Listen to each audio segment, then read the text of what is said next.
এয়া আপোনালোকৰ সন্মুখত মঞ্চত আজিৰ স্বনিৰ্বাচিত কবিতা আবৃত্তি প্ৰতিযোগিতাৰ মাননীয় বিচাৰক শ্ৰীযুতা অঞ্জুমণি দাস বাইদেউ নগাঁৱৰ ৰূপহী উচ্চতৰ মাধ্যমিক বিদ্যালয়ৰ অসমীয়া বিষয়ৰ শিক্ষয়িত্ৰী আৰু বাইদেউক আজি আমাৰ মাজত পাই আমি নথৈ আনন্দিত হৈছোঁ আৰু লগতে বাইদেউলৈ পলমকৈ হ'লেও ৰঙালী বিহু আৰু অসমীয়া নৱবৰ্ষৰ শুভেচ্ছা জ্ঞাপন কৰিছোঁ।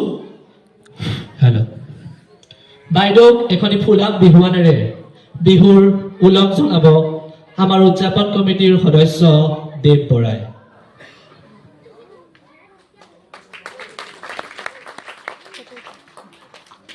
বাইদেউ খুব সুন্দৰ আবৃত্তি কৰে, সেয়েহে উদযাপন কমিটিৰ তৰফৰ পৰা মই বাইদেউক এতিয়া আবৃত্তি প্ৰদৰ্শন কৰিবলৈ আৰু লগতে আজিৰ কবিতা আবৃত্তি প্ৰতিযোগিতাৰ আমাৰ প্ৰতিযোগীসকলক অকণমান অনুপ্ৰেৰণা দিবলৈ খুব চমুকৈ সাৱলীলভাৱে দুআষাৰ মন্তব্য ৰাখিবলৈ অনুৰোধ জনাইছোঁ।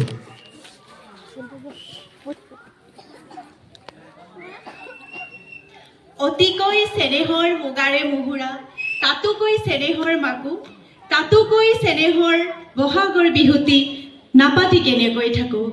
বিহু হৈছে আমাৰ আবেগ, বিহু হৈছে আমাৰ স্বাভিমান, বিহু হৈছে আমাৰ বাপুতি সাহোন, বিহু হৈছে আমাৰ অসমীয়াৰ বুকুৰুম।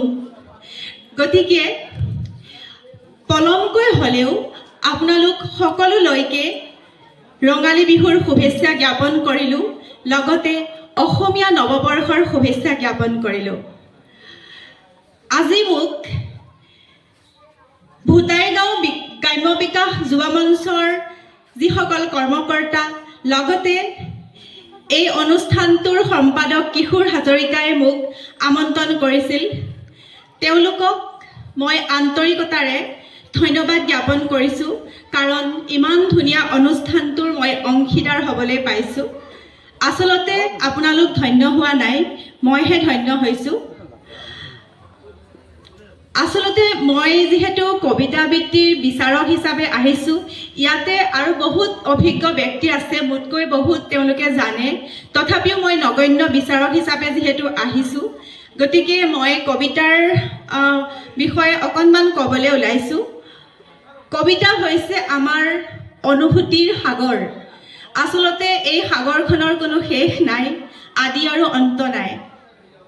আৰু কবিতা আবৃত্তি হৈছে এটা কলা, আৰু আমি সাৱলীলভাৱেৰে সুমধুৰ কণ্ঠৰে স্পষ্টভাৱে কলাসন্মতভাৱে উপস্থাপন কৰাই হৈছে কবিতা আবৃত্তি। এজন কবিয়ে কবিতা লিখে আৰু সেই কবিতাটোক প্ৰাণ দিয়ে, জীৱন্ত ৰূপ দিয়ে এজন আবৃত্তিকাৰে। গতিকে কবিতা এটা আবৃত্তি কৰিবলৈ আহোঁতে অকল কবিতাটো মুখস্থ কৰি ঘপককৈ গাই দিছোঁ তেনেকুৱা কথা নহয়। আমি যেনেকৈ এটা গান গাবলৈ যোৱাৰ আগতে বহুতবাৰ সাৰেগামা পাধানিসা আমি ৰিয়াজ কৰোঁ, ঠিক তেনেকৈ কবিতাটো আবৃত্তি কৰিবলৈ আহোঁতেও আমি শ্বাস প্ৰশ্বাসৰ অনুশীলন কৰিব লাগিব, লগতে আমি প্ৰণায়াম কৰিব লাগিব। তেতিয়াহে কবিতাটো শুদ্ধ সাৱলীল ভাষাত উপস্থাপন কৰিব পাৰি। আৰু কবিতাৰ প্ৰতিটো ভাৱাৰ্থ আমি বুজি পাব লাগিব। কবিতাটোৰ ভাৱাৰ্থৰ লগত আমি একাত্ম হ'ব লাগিব, তেতিয়াহে কবিতাটো আমি সুন্দৰভাৱে উপস্থাপন কৰিব পাৰোঁ। আৰু কবিতাটো গোৱাৰ আগতে, আবৃত্তি কৰাৰ আগতে আমি কবিতাটো মুখস্থ কৰি ল'ব লাগিব, আৰু উচ্চাৰণবোৰ স্পষ্ট হ'ব লাগিব, আৰু অনুশীলন কৰিব লাগিব। যতি, বিৰাম চিহ্ন এইবোৰ আমি ক'ত ব্যৱহাৰ কৰিব লাগে সেইবোৰ জানিব লাগিব, তেতিয়াহে কবিতাটো শুদ্ধ ৰূপত উপস্থাপন কৰিব পাৰি। গতিকে মোৰ সামান্যতম জ্ঞানেৰে মই এইখিনিয়ে কৈছোঁ, আৰু এই অনুষ্ঠানটোলৈ আহি মোৰ ভাল লাগিছে। এই অনুষ্ঠানটো দীৰ্ঘায়ু হওক, একক, অনন্য আৰু অদ্বিতীয় হওক। ভৱিষ্যতে এই অনুষ্ঠানটো আৰু জ্বলি উঠক।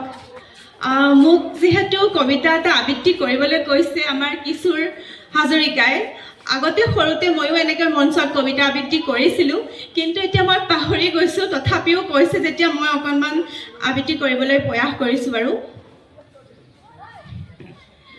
প্ৰকৃতিৰ কোনোটো বস্তুৱে আচলতে নিজৰ কাৰণে সৃষ্টি নহয়। যেনেকৈ নদীখন বয়, নদী নিজৰ কাৰণে নবয়। গছে ফল দিয়ে, নিজৰ কাৰণে গছে ফল নিদিয়ে, ফুলে সুবাস বিলায়, নিজৰ কাৰণে নিবিলায়। ঠিক তেনেকৈ এই প্ৰকৃতিৰ লগতে সংগতি ৰাখি মই এটা কবিতা আবৃত্তি কৰিবলৈ ওলাইছোঁ। কবিতাৰ শিৰোনাম প্ৰচণ্ড ধুমুহাই প্ৰশ্ন কৰিলে মোক। কবি ভূপেন হাজৰিকা। প্ৰচণ্ড ধুমুহাই প্ৰশ্ন কৰিলে মোক, তোমাৰ প্ৰাপ্য কি কোৱা? মনৰ দুৱাৰ খুলি নিৰ্ভীকভাৱে ক'লো, তোমাৰ শক্তিখিনি দিয়া। বজ্ৰৰ গৰ্জনে বক্ষ উজাৰি ক'লে, তোমাৰ কাম্য কি কোৱা? মই ক'লো, বজ্ৰ তোমাৰ শক্তিশালী উদাত্ত কণ্ঠটি দিয়া।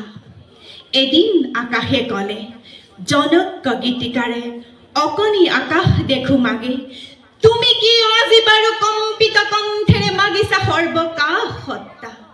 মই ক'লো, তুমি এইটো কৈছিলা ৰাতিপুৱা, যিমানেই বিলাই দিবা সিমানেই মহান হবা, তাৰে নাম সঁচা উদাৰতা।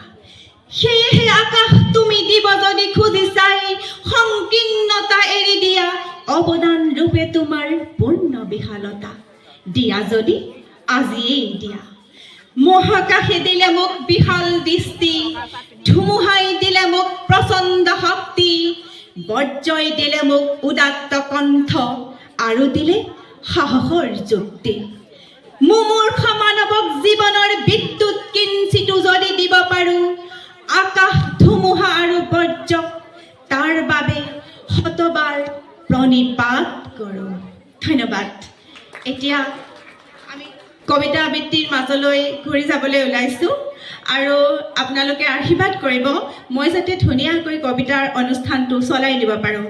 ধন্যবাদ।